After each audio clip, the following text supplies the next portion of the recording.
Hello दोस्तों, नमस्कार। Medicine गुरु में आपका स्वागत है। दोस्तों, आज हम आपके लिए अस्ताकाइन डीएक्स कफ सिरप के बारे में कुछ जानकारी लेकर आए हैं। तो दोस्तों, पहले हम जानेंगे अस्ताकाइन सिरप के बारे में। तो दोस्तों, अस्ताकाइन सिरप जो कि लाइफ स्टार कंपनी की है, जो यहाँ पे लिखी हुई है लाइफ स्टार कंपनी, जो कि एक बहुत ही अच्छी कंपनी है।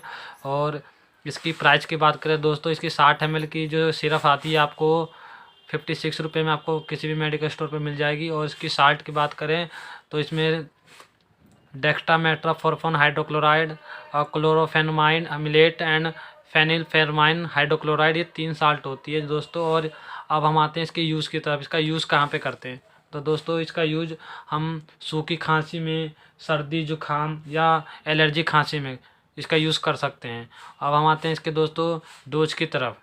तो दोस्तों, इसका डोज की बात करें तो इसमें 1 से 2-2.5 साल तक के बच्चों को 2.5-2.5 ml पिला सकते हैं और बड़े बच्चों को 5-5 ml पिला सकते हैं। और इसके कुछ साइड इफ़ेक्ट भी है दोस्तों। इससे क्या होगा दोस्तों, इसमें इसके कुछ साइड इफ़ेक्ट जैसे कि वॉमिटिंग आना, भूख में कमी होना, नींद आना और सर में दर्द होना, इसके कुछ साइड इफ़ेक्ट है दोस्तों। और इस दवाई का यूज़ बिना डॉक्टर की सलाह से न लें। धन्यवाद दोस्तों।